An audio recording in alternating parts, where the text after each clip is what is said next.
ក្រសួងវប្បធម៌ជំរុញឲ្យប្រទេសថៃបញ្ឈប់គ្រប់សកម្មភាពជុំវិញប្រាសាទក្នុងលើទឹកដីកម្ពុជា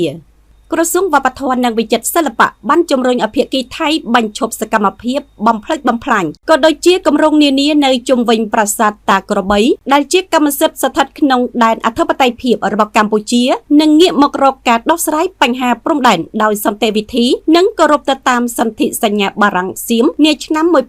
1904និងឆ្នាំ1907ក្រសួងវប្បធម៌និងវិចិត្រសិល្បៈកម្ពុជាបាននឹងកំពុងតែតវ៉ាប្រឆាំងនឹងសកម្មភាពយ៉ាងកុកក្លឿននានារបស់ថៃនៅប្រាសាទតាក្របីទាំងសកម្មភាពផ្ទាល់មកលើប្រាង្គប្រាសាទនិងការសាងសង់ហេដ្ឋារចនាសម្ព័ន្ធនានានៅជិតប្រាសាទស្របគ្នានេះក្រសួងវប្បធម៌និងវិចិត្រសិល្បៈបានស្នើភាគីថៃបញ្ឈប់សកម្មភាពបំផ្លិចបំផ្លាញក៏ដូចជាគម្រោងនានានៅជុំវិញប្រាសាទតាក្របីដែលជាកម្មសិទ្ធិស្ថិតក្នុងដែនអធិបតេយ្យភាពកម្ពុជានិងងាកមករកការដោះស្រាយបញ្ហាព្រំដែនដោយសន្តិវិធីនិងគោរពទៅតាមសន្ធិសញ្ញាបារាំងសៀមនាឆ្នាំ1904និងឆ្នាំ1907ការលើកឡើងបែបនេះបានកាត់ឡើងបន្ទាប់ពីក្រមយោធាថៃបានបន្តរុលចូលឈូសឆាយផ្លូវសាងសង់លែនឋាននិងបំផ្លិចបំផ្លាញគម្រោងនានាជុំវិញបរិវេណប្រាសាទតាក្របីទោះបីជាបាត់ឈប់បាញ់បានចូលជាធរមានរួចហើយក្តី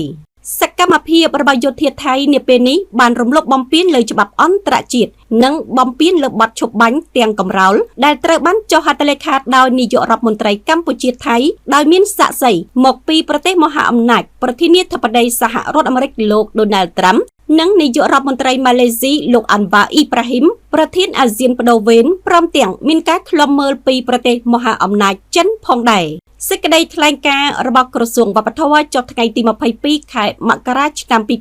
2026បានប្រកាសប្រឆាំងជាដាច់ខាតចំពោះការប្រើប្រាស់កម្លាំងប្រដាប់អាវុធរបស់យោធាថៃក្នុងការឈ្លានពានកាន់កាប់ប្រាសាទតាក្របីនិងគម្រោងនានាដែលធ្វើឲ្យប្រែប្រួលស្ថានភាពតំបន់នោះក្រសួងវប្បធម៌ចាត់ទុកថាសកម្មភាពឈ្លានពាននេះគឺជាការរំលោភបំពានទាំងស្រុងទៅនឹងគោលការណ៍ជាមូលដ្ឋាននិងមិនអាចបដិសេធបានច្បាប់អន្តរជាតិដែលហាមឃាត់ការកាន់កាប់ទឹកដីដោយប្រើប្រាស់កម្លាំង។